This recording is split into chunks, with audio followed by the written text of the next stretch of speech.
Her own son couldn't unlock the door. Eric rattled the knob. Krista cursed under her breath on the porch. A manila envelope signed by the sheriff, sealed by Lorraine Bellamy, his mother. You said one fall, Krista. I rose instead. They had tried to erase her, the woman who gave them the roof over their heads. Now she'd evicted them both and vanished on her own terms. It was barely 2 weeks since I buried the only man who ever made me feel like more than the wallpaper of a room. His scent still lingered in the closet. His mug still sat in the dishwasher, unwashed. And yet there, Krista stood in my kitchen snapping at me like I was a ghost who refused to vanish politely. Honestly, Lorraine, she snapped, slamming a glass into the sink, you're one fall away from being gone anyway. We need to start thinking practically. I froze. The words sliced cleaner than the hospice paperwork. It wasn't just what she said, it was the tone, flat, managerial, like I was an expired lease. Eric sat 2 stools away, staring down at his phone, not a flinch, not even a blink of protest. My son, once the boy who used to cry if I scraped my knee, acted like I wasn't even there. I didn't respond, didn't give them a moment to accuse me of silent drama. I walked to the hallway, picked up the black leather-bound journal I kept since Charles passed, and wrote the line down. You're one fall away from being gone, Krista. March 19th. I even noted the time, 5:17 p.m., because someday I knew someone might need to know the truth of how it started. They moved in during the second wave of COVID, said they just needed space for a few months while Krista's firm went remote and Eric transitioned out of his lease. I was lonely, and Charles insisted it'd be good to have family around again. I made casseroles, I let Krista reorganize the pantry, I taught her where I kept the heirloom china, and like Ivy, she crept into every corner of this house. By fall, she had the spare bedroom converted into a shared office. By winter, she had convinced Eric to connect our accounts for efficiency. By the time Charles was diagnosed, she had passwords to our bank, our utilities, and somehow my life insurance portal. I didn't notice it all at once. That's how erosion works. After Charles passed, the dynamic shifted, not gently, not respectfully.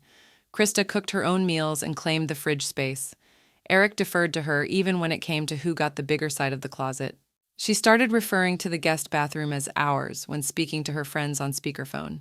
And I shrank, not physically, but somehow this house, the one I built with Charles from dirt and drywall, had stopped feeling like mine. That evening, after Krista's insult, I stood at the threshold of my own bedroom door and watched her pour wine in the living room, legs curled beneath her like she'd owned that couch since birth. Eric didn't even look up. I shut my door quietly, locked it, and stared at the wedding photo of Charles and me.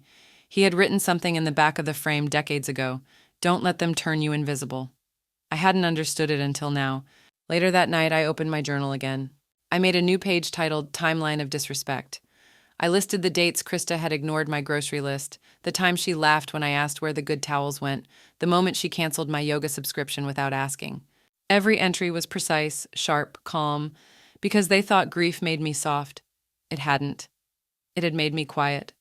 And quiet was a very different thing. The next morning, Krista greeted me in her usual syrupy tone. Morning, Lorraine. Coffee is still warm. We're heading out to look at senior living options for you this weekend. Thought it might be fun? I smiled, because something inside me had clicked, not snapped. Clicked, like the lock on a door just before it swings the other way. I sipped the coffee she poured and mentally logged the taste. Burnt, watery, indifferent. Then I wrote 3 words in my journal. Start with deed, and I smiled again. But this time, not kindly. Because what Krista didn't know was that I still had the title. I still had the control. And I had just remembered how to use it. The county records office smelled like dust, old toner, and forgotten signatures. Lorraine stood at the end of a short queue, gripping a manila envelope that held the deed, at least the version she'd last seen. The clerk behind the plexiglass shield didn't ask why she was there, just typed slowly and asked for the parcel number. Lorraine Bellamy. ID? The woman asked. Lorraine handed over her license. The name still read Bellamy, not Shaw. She'd never legally changed it, not even after the wedding. The woman typed again, squinted, printed something on heavy paper, and slid it under the gap in the glass. Still listed as sole owner, no liens, mortgage paid off in 2004, but there was an attempted refinance request flagged last month. Denied due to incomplete documentation? Lorraine's stomach turned cold. Whose name was on the request? She asked, her voice steady. The woman turned the screen, lips tight. And Eric Shaw? She didn't blink, just tucked the page into her folder. Thank you, she said. That's all I needed. The ride home was a blur of red lights and memories. She remembered the day Charles brought her the revised deed 22 years ago after his first surgery. You need to be the one holding the pen, he'd said. Not me, not Eric. You. At the time, it felt like overkill. Now, it felt prophetic. She pulled into the driveway and stared at her own home like it was foreign soil. Krista's car was gone. Eric's sneakers were by the door. A delivery box sat unopened on the stoop. Another tech gadget, no doubt. Inside, the house smelled like Krista's essential oil diffuser, lavender and eucalyptus, strong enough to cover the rot. That night, over dinner, Krista brought it up again. We've been thinking, she said, slicing salmon with artificial grace. There's this really lovely community just outside Greensboro. Walking trails, on-site medical. You'd have so much independence. Eric nodded, saying nothing. Lorraine chewed slowly. She'd made the meal, but somehow it didn't taste like hers anymore. Sounds nice, she said flatly. Send me the brochure. Krista brightened, mistaking the compliance for permission.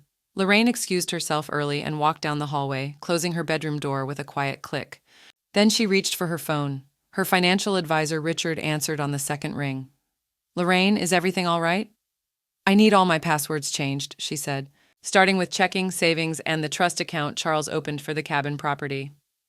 May I ask why? Let's call it a preemptive audit, she said, and Richard, don't mention this to anyone, especially not if someone calls pretending to be me. There was a pause. Of course, we'll send the confirmation to your private inbox, not the shared one. Thank you, she said. Also, I need the name of a good estate attorney. She sat in her bedroom afterward, light from the hallway cutting a golden blade across the carpet. On the wall hung a needlepoint Charles's mother had given them when they bought the house.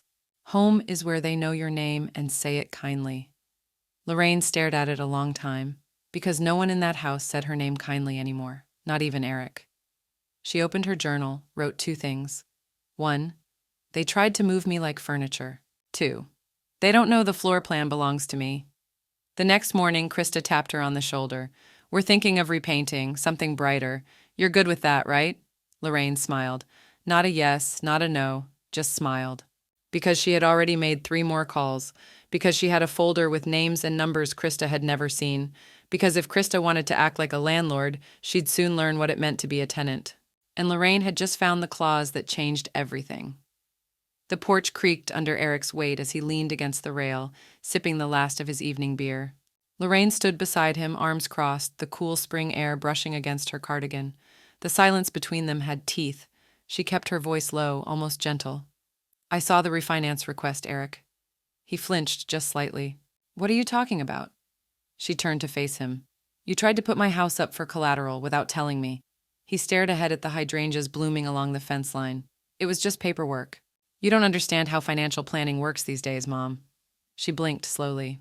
Try me. Eric let out a breath, feigning patience. We thought it would be better long-term, consolidate some things, build equity. You're not getting younger, and we need to think of practical options. Lorraine's jaw tightened. You mean assisted living? He gave a weak smile. You'll be more comfortable with people your age. The gall of it. The sweetness in his tone, like she was the one who didn't understand. Like her mind had softened and her memory faded. Like she hadn't taught him how to tie his shoes and pay his taxes. She didn't argue. Not tonight. Not with the lights off and the moon rising. She simply nodded. Comfort sounds nice. The next morning, she rode the bus downtown, one of the few things Krista never questioned. Lorraine liked being underestimated. It gave her room to move. The real estate attorney's office was tucked into the second floor of a brick building above a coffee shop. Her appointment was with a woman named Naden, who looked younger than Krista but spoke like steel. I've reviewed the documents, Naden said, spreading the deed and property file across the desk. Your husband was wise. You're the sole deed holder. No liens, no encumbrances. You have full authority to sell. Even if my son and his wife live there, they're not on the deed, no formal lease. They'd be considered tenants at will. You could file notice, or if you want it faster, we go the cash buyer route. Lorraine tilted her head. And if I don't want them to see it coming? Naden smiled. Then we use your maiden name. Discretion is part of the service. By Thursday, Lorraine had a buyer. Private, quiet, cash. No inspections, no contingencies. Just a signature, a clean closing, and a legal notice ready to be served when the moment came. That weekend, Krista hovered in the hallway as Lorraine folded laundry. I noticed the water bill came to the shared email. Should I just handle that now? One less thing on your plate? Lorraine turned, blinking a little too long. Oh, thank you, dear. I always forget what's what lately. Krista smiled, pitying. Don't worry, I've got it. Lorraine nodded and returned to her folding, deliberately mismatching the socks. Over the next week, she added small performances to the routine. She fumbled for the remote, pretended to lose her grocery list, asked Krista twice what day it was. Each time, Krista stepped in with that syrupy smile and took another mental note of decline. But behind the locked drawer in her desk, Lorraine kept everything organized. Purchase offer, closing schedule, attorney correspondence, and the eviction paperwork. She even colored the tabs. One evening, Eric came home with takeout and passed her a bag without looking up. Sesame chicken, no onions. It wasn't her order, he hadn't asked. She thanked him anyway, because the moment for correction had passed. Because politeness, when weaponized properly, was the most disarming tool of all. That night, she opened her journal and wrote, "They want me to forget where I put my keys. They don't realize I've already unlocked the door that lets me leave without them." At breakfast, Krista walked in humming, her hair in a perfect knot, holding a mug that used to be Lorraine's favorite. "We're thinking of redecorating. Maybe some lighter curtains in the living room?" Lorraine spooned sugar into her tea, 3 extra scoops just for drama, and smiled blankly. "Oh, that sounds lovely, dear. You two have such good taste." Krista beamed. And Lorraine, without blinking, watched her toast burn in the toaster. Because next week she wouldn't be here to eat it. And Krista wouldn't have a key. Lorraine waited until the house was still, Eric out on a job site visit, Krista at her yoga and wine book club, to begin what she quietly called her farewell tour. Not loud, not sentimental, just intentional. She started in the attic. The insulation still held the scent of cedar and mothballs. Her knees ached with every step, but she moved slowly, methodically, lifting each box, wiping the dust from family photo albums and school report cards. She kept only what mattered. The photo of her and Charles at the Grand Canyon, a crayon drawing from Eric that said, "Mom is my hero," and a small glass angel her own mother had once tied to a Christmas ribbon. Everything else, college brochures, broken holiday lights, Krista's branded tote bags, she left behind. Downstairs, she moved room to room with a disposable camera, the good kind, film, not digital. She didn't want files on a cloud someone else could access. She took pictures of the stained glass window Charles installed above the landing, the curve of the banister he sanded by hand, her grandmother's lace doily still resting on the hallway table. In the master bedroom, she opened the closet to sort one final box. Charles's cufflinks, an old watch, a pressed handkerchief he'd carried at their wedding. But as she slid aside the garment bag holding his last suit, something shifted. The wall behind it clicked faintly. She leaned in, pressed gently, and found the seam behind a narrow panel. A safe, manual, old school, dull brass dial and heavy steel face. The code came to her in muscle memory, not thought, their anniversary reversed. The latch gave with a slow, metallic sigh. Inside was the original deed, signed and notarized before they'd refinanced years ago. A small black velvet box with their wedding rings, both slightly dulled, and a folded letter addressed in Charles's hand. She sat on the bed and opened it. "If you're reading this, it means I'm gone, and they've forgotten you were the architect of this home. Don't let them turn you into wallpaper. You're the foundation. You always were." She didn't cry. She'd already done that. Instead, she kissed the edge of the letter and placed it in her journal, sliding it between the pages titled "Timeline of Disrespect." Then she stood and picked up the phone. Her estate attorney updated the will within the week. Eric and Krista's names disappeared like chalk beneath rain. In their place, a trust for a women's housing fund and a modest scholarship under Charles's name for trade school applicants who'd cared for aging parents. Her financial advisor made quiet moves, shifting her remaining assets into separate airtight accounts tied only to her maiden name. She bought a prepaid phone and left it under the driver's seat in her old sedan, the number memorized, the burner email registered with a librarian's precision. Joan arrived the next Saturday, a fake casserole dish in hand and a too loud greeting for the benefit of any ears nearby. "Oh, Lorraine, you always insist on helping when you're the one who should be resting," she chirped, waving at the security camera as she wheeled in the dish and 3-packed Tupperwares. Inside, they got to work. Joan loaded carefully wrapped vases into reusable grocery bags. Lorraine handed over an envelope containing cash, a set of keys, and the new forwarding address under Joan's name. "You sure you want to do this?" Joan asked, watching Lorraine fold a quilt that had belonged to her mother. I'm not doing it, Lorraine said. I've already done it. I'm just finishing. They worked in quiet rhythm, their decades of friendship folding into each gesture. There was no need to explain the stakes. Joan had met Krista once, was enough. That night, after Joan left, Lorraine stepped into the guest bathroom, Krista's bathroom now, apparently, and removed a framed watercolor from the wall. Behind it, she taped a small envelope. Inside, a single line handwritten, "Check the deed again, darling." Then she locked her bedroom door, turned on her prepaid phone, and called the moving company using the name Lorraine Bellamy. Pick up next Friday. Krista would be at a wellness retreat, Eric would be out of town, and Lorraine, she'd be exactly where she belonged, in motion. Lorraine's signature barely made a sound as her pen glided across the final line of the sale contract. She used a blue ink fountain pen like Charles always had. The paper smelled faintly of toner and lemon oil from the lawyer's desk polish. Naden, her attorney, gave a single silent nod. "It's done," she said. "The house is officially sold.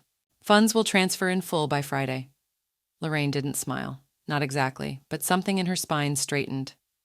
"Keep my maiden name on all the record copies," she said. No reason to make their parting easier. That Friday, the house sat silent in the warm late afternoon sun, looking the same as it always had, painted shutters, porch swing, roses climbing along the trellis. But it wasn't hers anymore. Not legally. Not emotionally. Not in any of the ways Krista had tried to make her forget. The sheriff's deputy parked quietly across the street, out of uniform but fully briefed. "You sure they're gone for the weekend?" he asked. Lorraine nodded, handing him a folder labeled "Tenant Notice, Immediate Vacate." "Retreat in Asheville?" "Confirmed on her Instagram story yesterday," she said. "He's visiting friends in Raleigh." "Then we're clear. No resistance expected. Your legal footing is solid. They're tenants at will with no lease. This notice stands." Lorraine handed him the keys, all except one, her original house key, which she hung on a satin ribbon and placed gently in the mailbox. Then she walked inside. The movers had already packed her boxes. Joan had dropped off the last of the quilted dishes and the envelope with her new address. Lorraine checked every room one final time. She touched the banister Charles sanded, tapped the photo frame of them in New Orleans, and laid a folded note on the mantel. It read, "You said one fall. I rose instead. LB." By the time the moving truck turned onto the street, Lorraine was already sitting in Joan's car, sunglasses on, a scarf over her hair, her prepaid phone tucked into her purse. She didn't look back when they pulled away. Joan didn't speak.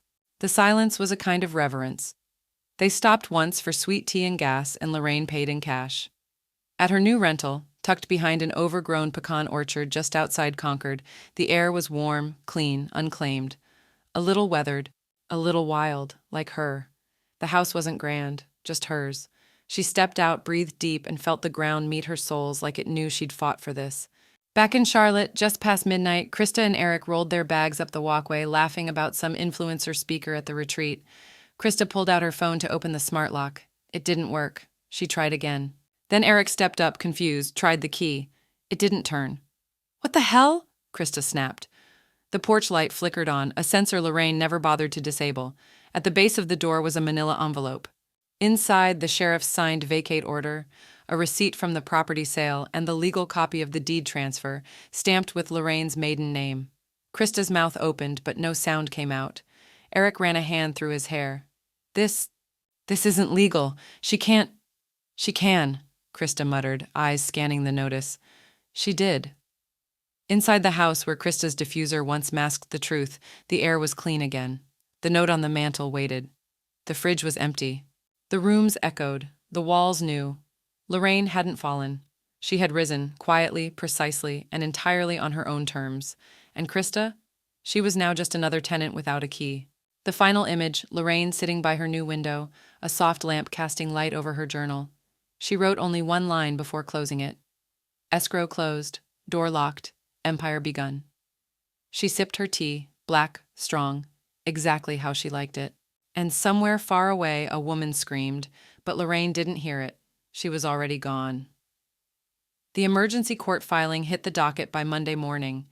Eric's last desperate attempt to claw something back. Lorraine didn't attend the hearing. She didn't need to. Naden sent her a screenshot of the court order, stamped denied in crisp black font. Reason, plaintiff lacks standing. Property was legally sold by sole deed holder. Lorraine smiled, not smugly, just knowingly. Back at her rental, the curtains swayed in the breeze. Joan sat across from her, reading aloud from a stack of phone messages she had screened like a bodyguard at a velvet rope. Eric again, Joan said, sipping her tea. Message number 4. Wants to talk things through, said he was blindsided. Blocked, Lorraine said without hesitation. And Krista, she's been busy too. Joan handed over a printout from Facebook. Post. Lorraine Bellamy is suffering from paranoia and dementia. I just hope she's safe wherever she is. Families should stick together, even when elders lash out. Krista's profile picture featured her in oversized sunglasses and a pained smile, as if the world had wronged her first. Lorraine folded the page and slid it into her journal, between the entries marked Exit Strategy and Closing Day. Let her talk, Lorraine said, voice calm. People can always tell the difference between concern and control. Eventually, the local paper told a very different story. Charlotte Herald. Home sales and quiet record deal. One-woman owner outsmarts potential legal entanglements. The article never used Lorraine's full name, at her request, but it hinted at what had happened.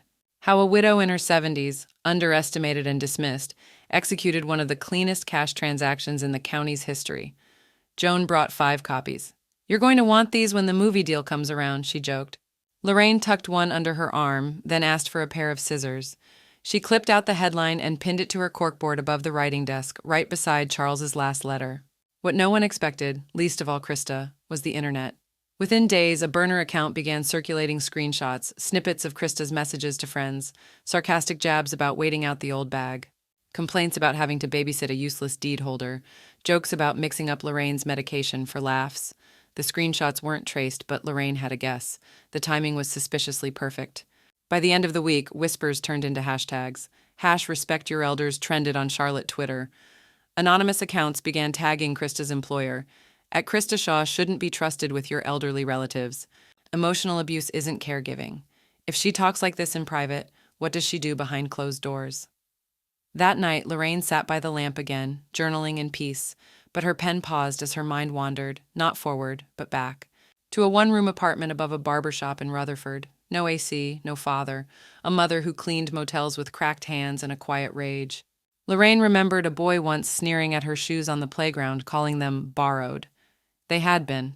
She remembered the science fair judge who assumed her volcano project had been done by a brother she didn't have. People had always underestimated her, first for her poverty, then for her silence, and now for her age. But Lorraine had learned something by living through it all. Underestimation wasn't an insult. It was an opening. Joan brought in her tablet, half laughing. You made a subreddit? Did you know that? I made biscuits, Lorraine replied, dry as bone. Joan tilted the screen so Lorraine could see the header. The Bellamy method, taking back control after 70. Below it, dozens of comments. Other elders, quiet fighters, people who'd been erased and decided not to stay that way. And somewhere in a condo across town, Krista scrolled through the trending tags, mouth tight, hands trembling. Eric hovered behind her, still asking questions she couldn't answer, because the storm had arrived. But Lorraine? She wasn't in its path. She was its forecast, and the next front hadn't even broken yet. Lorraine adjusted the webcam with a steady hand, the soft desk lamp casting a warm halo behind her gray curls. No makeup, no filters, just a woman in her 70s, seated at a kitchen table, eyes clear, tone measured, presence unshakable. Some of you may have seen posts from a woman named Krista Shaw, she began. She claims I'm unstable, that I lashed out, that I need help. She took a breath, then leaned in, voice cool. So, let me show you the receipts. She raised a folder. Each page had a date, a quote, a timestamp, screenshots of Krista's texts, the deed transfer record, the sheriff's vacate notice, even the receipt from her own financial accounts showing closed access to any unauthorized parties. This isn't revenge, she said. This is reclamation. She didn't raise her voice. She didn't tremble. She ended the video with a single sentence. You can't silence someone who's already out of your reach. Joan posted the clip to a closed group on Facebook called Modern Matriarchs. It took 8 hours to hit 10,000 views. By morning, it had been shared over 80,000 times, sweeping through retirement communities, elder support forums, even LinkedIn threads titled Estate Planning Nightmares. The comments came like a flood. I lived this. My daughter-in-law did the same. I thought I was alone. I'm not. Lorraine, you've given me permission to fight back. Joan read the messages aloud while Lorraine chopped apples for pie. You're a damn legend, Joan said, half laughing, and now they want more. More what? Panels, interviews, support circles. You're the quiet general of a full-blown movement. Lorraine didn't laugh, but she smiled. Her first panel was held in the back room of a Unitarian church, folding chairs and a half-moon, a whiteboard that still bore the ghost of a bingo chart. Lorraine sat between a retired teacher who lost her home to her son's reverse mortgage scheme and a man whose niece drained his retirement fund using a falsified power of attorney. The moderator introduced Lorraine as a woman who calmly and legally reclaimed her autonomy after being pushed out of her own home. She corrected him with her first sentence. I wasn't pushed out, I walked away, because I knew the ground was mine to begin with. There was silence, then slow, steady clapping. After that, invitations poured in. Community centers, legal aid groups, even a small TV segment on the Morning Carolina. Each time, Lorraine showed up in soft cardigans, pearl earrings, and her journal tucked in her tote. She never spoke from anger, only precision. She told her story the same way she'd lived it, with clarity, receipts, and the deep confidence of a woman who no longer needed to raise her voice to be heard. A young journalist named Harper Chen showed up at one of the library panels with a notepad and a digital recorder. I'm not here for the buzz, she told Lorraine afterward. I'm here because my grandmother gave her savings to a cousin who swore he'd invest it. We buried her before she saw a penny come back. Harper's piece ran the following Sunday in the Charlotte Observer.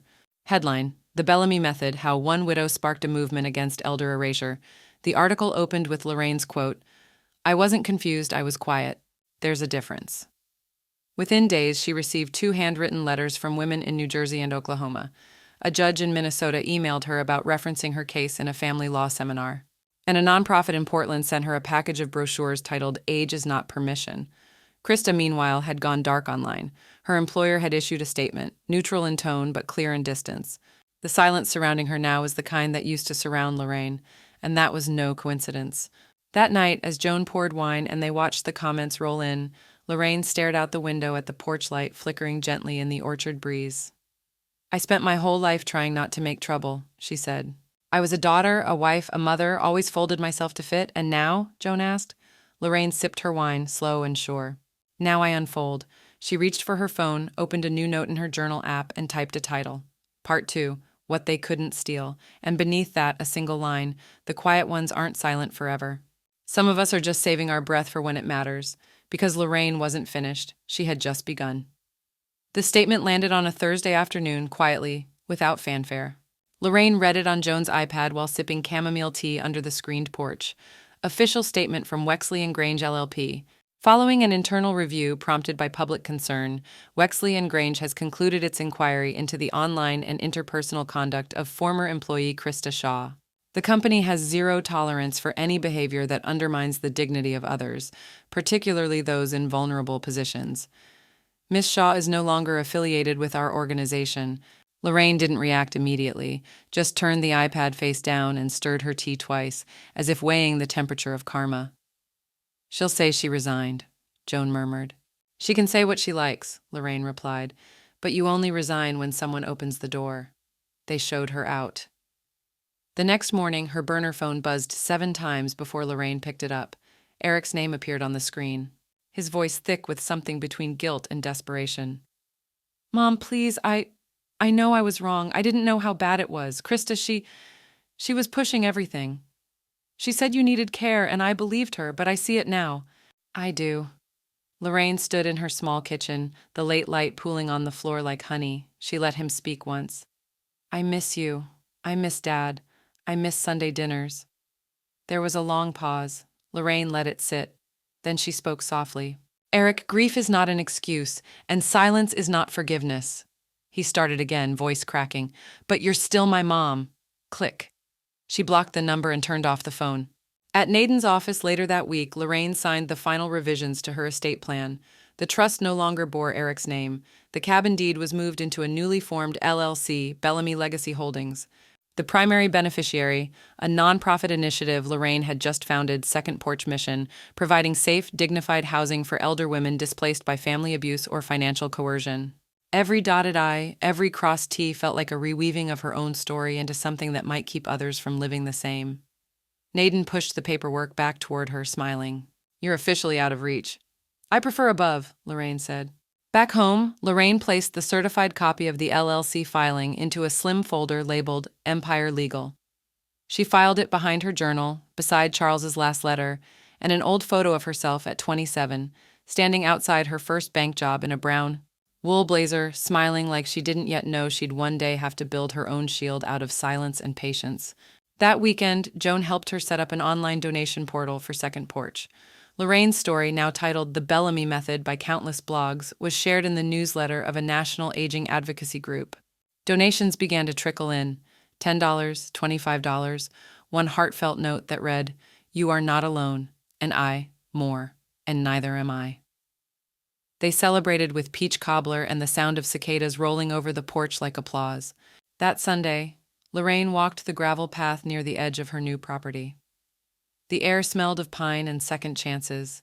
She thought of Eric, not the man on the phone, but the boy who used to fall asleep against her shoulder during thunderstorms. She let the memory come and go. She reached the old tool shed she'd converted into a tiny writing space. A fresh notepad waited on the desk. On its cover, a simple phrase embossed in gold, "Nothing taken. Everything reclaimed." Back in Charlotte, Krista sat in a salon chair with oversized sunglasses and a fake laugh, explaining to a stranger that she'd taken a break for mental wellness and stepped back from work to reset.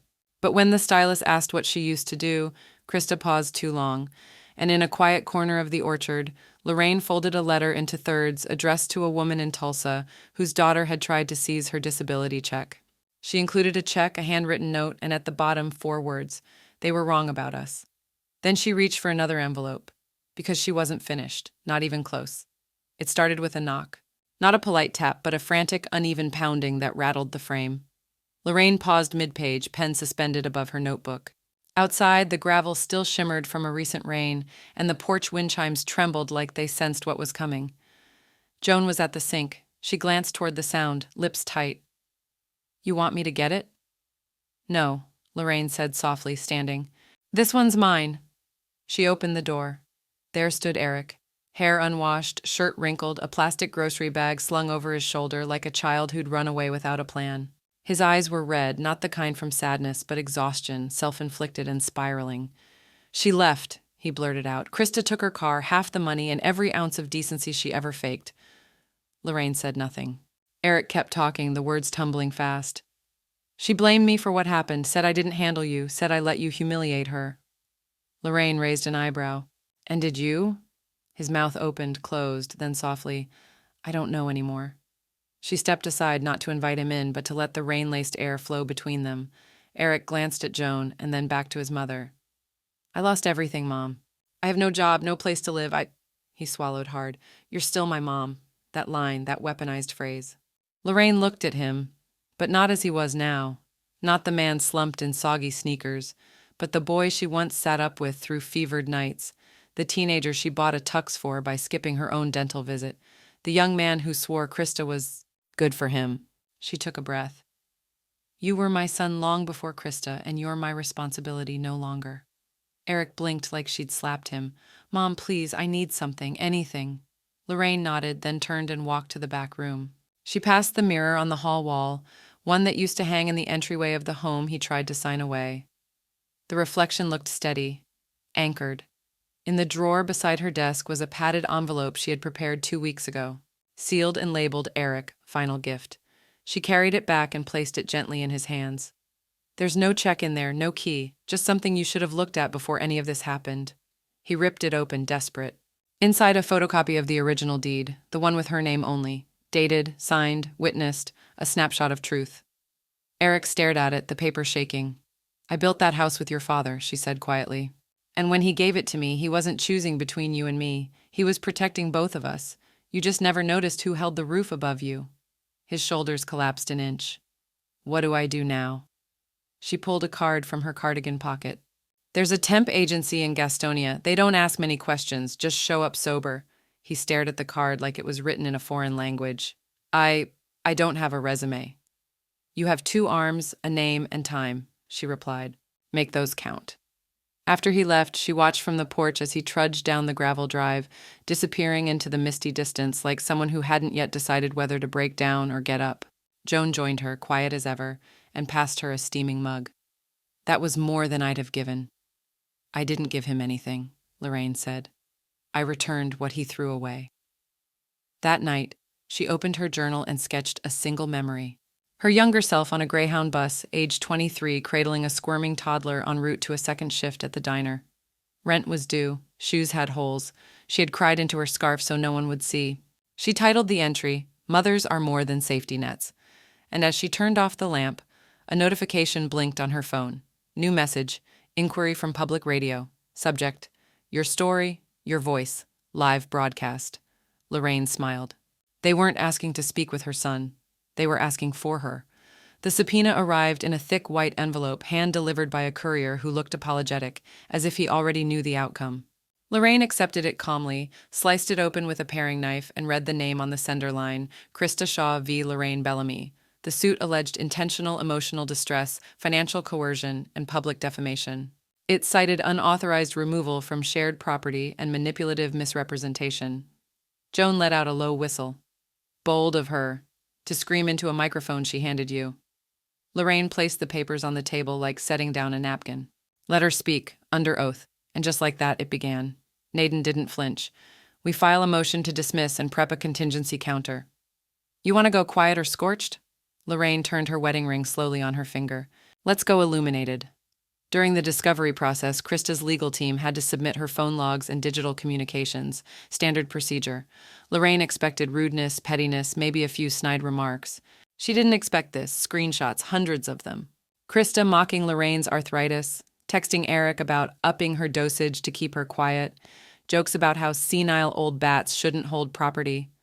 A group chat titled Granny Exit Strategy. It was all there, time-stamped, casual, cruel. Naden stared at the printouts for a long moment. We'll be countersuing for emotional damages and fraud, attempted misrepresentation of legal residency. She won't win this, Lorraine, but she will regret it. The court filing became public record by the following Tuesday, and by Thursday, the internet had done what the internet does best. Reddit reposted the group chat screenshots. Twitter labeled it #ExitStrategyGate. TikTok ran audio readings with dramatic reenactments, complete with satin robes and wine glasses. But the turning point came when NPR's Voices in the South booked Lorraine for a feature segment. How I Reclaimed My Voice at 74. The interview wasn't flashy, just Lorraine speaking softly into a foam-covered microphone, her hands folded neatly in her lap. I was never out of my mind, she said, just out of their way.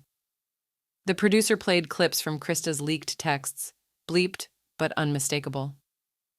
I didn't scream, Lorraine added. I documented, I waited. I made sure truth had a paper trail. The episode aired on a Sunday evening. By Monday, downloads passed the six-figure mark.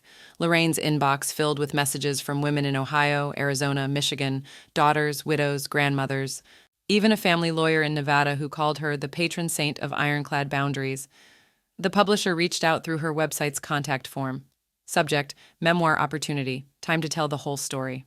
Lorraine read the email twice before forwarding it to Joan. The reply was simple. Subject, damn right she will. In court, Krista wore beige. She looked smaller, quieter. She didn't speak when the judge ruled the case without merit and indicative of retaliatory litigation. Lorraine didn't celebrate. She didn't gloat. She just stood, gathered her coat, and left the courtroom with her back straighter than ever. Outside, reporters waited. A cluster of microphones tilted her way. She stepped up, no notes. I didn't win today because I fought harder. I won because I was patient enough to let the truth catch up. A few pens scribbled that down. Others simply stared. Elders aren't relics, she continued. We're records. And sometimes the record has to be corrected. That night, back at the orchard, Joan uncorked a bottle of champagne someone had anonymously sent with a card that read, You taught us how to evict shame. They toasted quietly on the porch while crickets chirped like applause. In Charlotte, Krista locked her social media. Her former employer posted a clarification that Wexley and Grange remains committed to ethical integrity at all levels of staff history. Translation, don't even apply again. And Lorraine? She pinned the publisher's letter beside the radio segment review and began outlining chapter titles in a fresh yellow legal pad. Chapter 1. They said I forgot. I remembered everything. The phone buzzed again, another media request. Joan lifted her glass. How's it feel becoming a folk hero? Lorraine smiled. Like being remembered in a world that tried to erase me. And in a small drawer in her desk, beside a folded copy of the original deed, she placed her next envelope. This one was blank, because some legacies haven't even been written yet. The first production meeting was held over iced tea and lemon bars at Lorraine's kitchen table. No sterile office, no suits, just Lorraine, Naden, and a soft-spoken woman named Trudy Webb, a former English teacher turned screenwriter whose viral short film about elder housing injustice had brought her to Lorraine's attention. "I don't want rage porn," Lorraine said plainly. "No slow-motion revenge walks, no speeches with violins behind them. I want truth." Trudy nodded, tapping her pen. "You want clarity, not caricature." "Exactly," Lorraine said, setting down her tea. "And I want veto power over anything that smells like pity." Naden looked up from the contract. "We can make that happen. Executive producer credit. Final cut consultation. And casting approval," Lorraine asked, arching an eyebrow. "Only if you promise to veto any actor who looks like they've never cleaned their own baseboards," Trudy joked. Lorraine didn't laugh, but she smiled. The script's working title, The Deedeper. The logline, a widow reclaims her home, her name, and the space she was never meant to surrender. By the time word got out that a streaming series was in the works, Lorraine's inbox filled again. This time with agents, consultants, even a retired FBI profiler offering insights on psychological manipulation tactics. One email subject line simply read, "Krista is going to explode." They weren't wrong. Krista filed a cease and desist against the production, citing malicious impersonation and reputational exploitation. It lasted 4 days. The studio's legal team shredded it with the same precision Lorraine had once used on her tax prep folder. They issued a formal statement. "This story is based on legally verified court records and first-hand public testimony. We stand behind our source material and the voice telling it." Krista's next move was a social media post implying defamatory misrepresentation, but this time, no one listened. Even her own followers, what few remained, commented with questions like, "Was the group chat fake too? And you sure you want this smoke again?" Krista deactivated within the hour. The Deedeper pilot was greenlit for development. Lorraine kept quiet online but watched from a distance as production notes circulated and audition tapes trickled in. When one actress suggested playing her as frail but emotionally fierce, Lorraine shut her laptop. "She thinks I'm soup with spice," she told Joan. "I'm steak with salt." The Retirement Expo in Charlotte was her first in-person book event. The crowd wasn't polite. It was electric. Dozens of folding chairs filled before her reading began. Volunteers handed out bookmarks printed with Lorraine's quote, "You can't evict someone who built the house." Lorraine read a passage from Chapter 4, Inheritance by Eraser, then looked up to a sea of nodding heads, misty eyes, and quiet fists. Someone in the back called out, "You speak for all of us." She smiled. "No, I just gave us a microphone." Meanwhile, Bellamy Legacy Holdings officially filed its new designation with the state, nonprofit status approved. Second Porch would now operate under its own charter, with Lorraine as chair emeritus. Their first grant, a $15,000 fund to retrofit senior apartments with private locks and call systems. Joan framed the confirmation email and hung it above the desk in Lorraine's writing shed. "You started with a journal entry," she said. "Now you're restoring safety one doorknob at a time." Lorraine sipped her tea. "Better than restoring faith in men." Later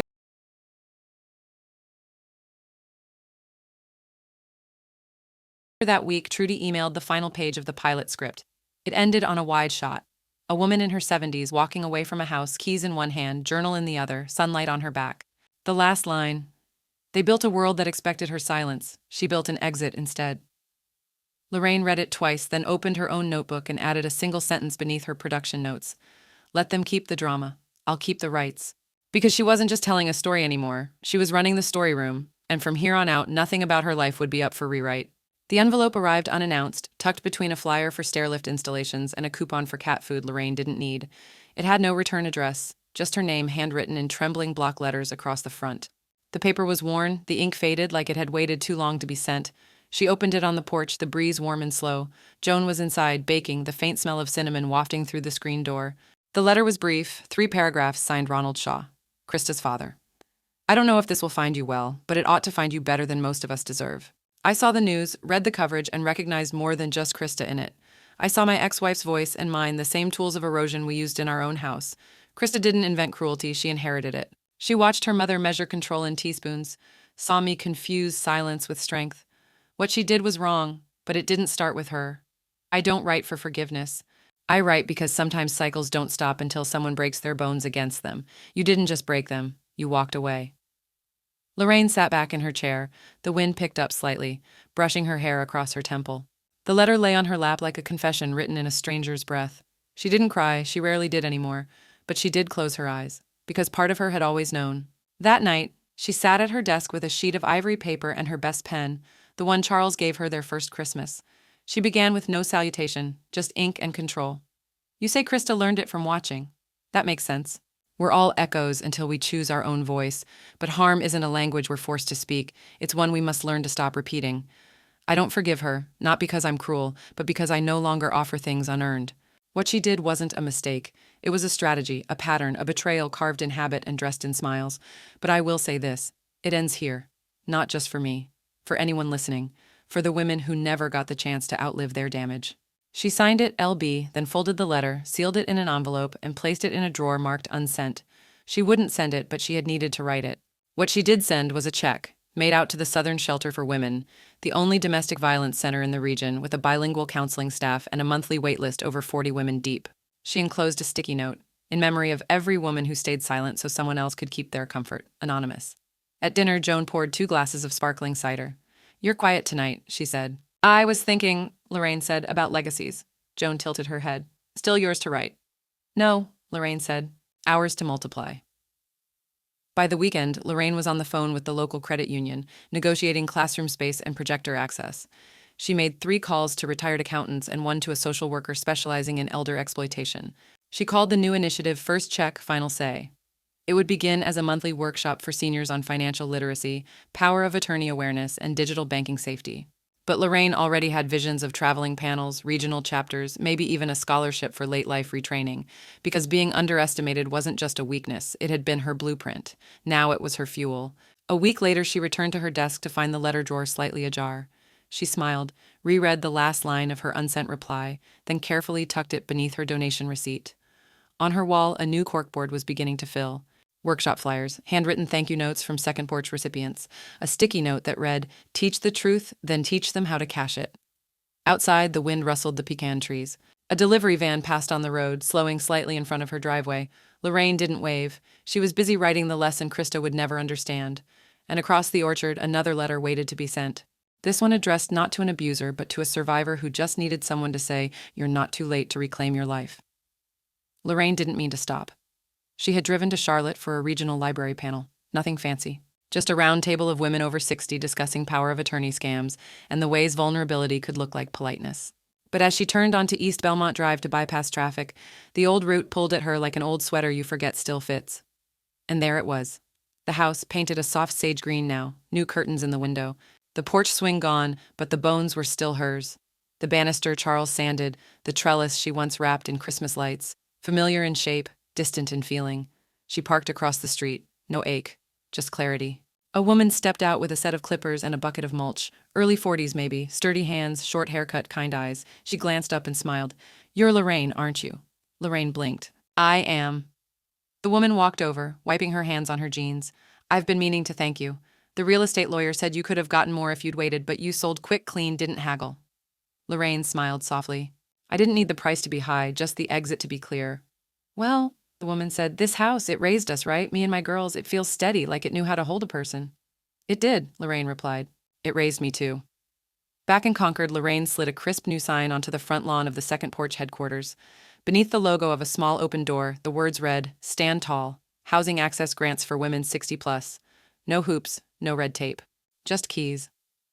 Joan stood beside her, holding a clipboard, her retirement bracelet still jingling from the luncheon earlier that day. You're really not going to slow down, she asked. Slowing down is for people with time to waste, Lorraine replied. I've just begun. Joan laughed. Well, co-director it is. They posed for a photo taken by a local journalist. Just 2 women in their 70s, one holding a folder of grant paperwork, the other holding a basket of muffins for the volunteers. The caption read, Sisterhood in Action. Retired Friends Build Housing Security Network for Displaced Elders. By the end of the month, Lorraine's memoir, The Deed-Epper, topped the regional nonfiction bestseller list. A first edition sat on the library's front desk with a sticker signed by author. Its back cover quote had become a kind of battle cry, I wasn't erased, I was redacted. And I rewrote the page. One evening, while sorting donation thank yous, Lorraine received a package in a plain craft envelope with no return label, no note, just a single photo. Inside, she recognized it immediately. Eric, age 5, wearing a red corduroy jacket, standing in a pile of autumn leaves, one leaf in his hair, one hand clutching hers, both of them laughing at something long forgotten. The photo wasn't bent, wasn't smudged, just carefully preserved. Lorraine set it on her desk and stared at it a long while, not with longing, not even sorrow, just the quiet kind of love that survives in a deeper drawer. That weekend, she pinned the photo to the corkboard above her desk, next to the deed copy, next to the first-second porch check, next to a sticky note that read, "Teach the terms, then teach the escape." She didn't text Eric, didn't call, but she placed the photo in a fresh frame, not to forget what came after, but to remember what came before. The following day, Joan entered with a folder of grant applications and a tray of lemon bars. "I booked us for a workshop at the senior center next week," she said. "Title is How to Outlive the Bastards Legally." Lorraine grinned. Finally, some honesty in branding. They laughed, then worked. Because the house that raised her, it wasn't just made of wood and walls, it was built of choices. And now she was helping others lay their foundation, brick by unapologetic brick. Outside, the pecan trees swayed. And on her desk, beside the photo, a new envelope waited, addressed to a woman in Nevada. Subject line, "Let's start with the locks." The email subject line simply read, "Nomination confirmed." Women's Legacy Award. Lorraine blinked twice before clicking it open. She had been deleting spam all morning. Offers for stairlift upgrades, a cruise sweepstakes she never entered, so she almost missed the one thing she never expected. National recognition. It was real. The National Women's Legacy Award, a prestigious annual honor given to one woman over 65 who had made a measurable impact in the lives of other women through education, policy, or direct action. Joan squealed when Lorraine read it aloud. "You know what this means, right? You're officially impossible to ignore." Lorraine smiled, but it didn't reach for vanity. It settled somewhere quieter. Somewhere permanent. She made one quick decision. Every cent of her remaining royalties from the deedeper, the foreign rights, the streaming residuals, even the surprise audiobook deal, would go directly into Second Porch's expansion fund. The email she sent her financial advisor was titled, "No more emergency funds, just emergency shelters." By the following quarter, the nonprofit broke ground on its second property, this time in Winston-Salem. The land had once belonged to a neglected duplex. Soon it would house 6 women, each unit outfitted with keypad entry, accessible kitchens, and sunlight where silence used to grow. Lorraine never commented publicly, but word reached her eventually. Krista had been spotted working part-time at a high-end home goods store outside Greensboro, cashier mostly, wordless. A few blog trolls tried to spin it. "Redemption arc, this, she's starting over." But no one paid attention. A blurry photo circulated online, Krista avoiding the camera, face turned, expression unreadable. The image came and went like a storm that had already passed. Eric, on the other hand, slipped quietly into new soil. A mutual friend of Joan's said he'd moved to Tennessee, working construction again. No social media, no announcements, just quiet. Lorraine never reached out, but she lit a candle one morning when she heard the news. Not in grief, in closure. That fall, Lorraine stood before a small audience at the dedication ceremony for a scholarship she had quietly endowed, the Charles Bellamy Honor Grant for tradeswomen and late-life vocational students. "Charles believed in tools," she said to the crowd, "and he believed in people who used them. This isn't just in his memory, it's in his voice." Her hand brushed the wooden podium. It had been built by a scholarship applicant, age 56, freshly certified in cabinetry. A man in the front row wearing his union badge asked what Charles used to say about second chances. Lorraine smiled. He said, "Don't wait for one. Build it." That night, after the ceremony, Lorraine sat on the porch with her tea and opened an old cassette player she hadn't touched in years. Charles's voice came through in its soft, steady tone, one she'd taped years ago when he recorded a message for Eric's graduation. But tucked near the end, after the formal words and familiar jokes, was something she'd forgotten. "If something ever happens to me, Lori, don't let them shrink you to fit their comfort. You've always had the map. Don't ask them for the road." She closed her eyes, the dusk settling around her like a blanket. "I won't," she whispered. Not once. Back inside, she updated the nonprofit's bylaws to include a legacy clause. Board positions must rotate to include women from the communities they serve. Lived experience matters more than titles. She clicked save, then pinned a sticky note to her wall. Not legacy as a monument, legacy as momentum. Later, she opened a letter from a retired teacher in Vermont. "I watched your story unfold like my own diary read aloud. For the first time, I feel less alone in my spine. That's what you've done, given us all a backbone." Lorraine folded the letter gently. Across the orchard, a bird took flight, wings sharp against the fading sun. And on her calendar, tomorrow's box read, "Interview Prep, Washington, D.C., Legacy Awards Gala." Joan poked her head in. "You ready to stand on that stage?" Lorraine smiled. "I'm not standing on it," she said. "I'm building the next one." And far away, in a thrift store break room, Krista scrolled past a news article without tapping it. But the headlines stayed with her. She took the deed, and the future followed. She closed her phone. But the world wasn't finished reading. The applause didn't come like a storm. It came like rain after drought, steady, earned. Lorraine stood at the front of the packed university lecture hall, the spotlight soft on her silver curls, the podium beside her untouched. She never needed a prop. Her voice did the holding. She had just finished her keynote on elder fraud as the final frontier of patriarchy. The students, some barely older than her granddaughters might have been, stood and clapped, like they understood, like they finally saw the pattern. Lorraine gave a small nod. No flourish, just a final line to leave in their hands. Don't just protect the elders in your lives. Listen to them. We're not the ones who forgot.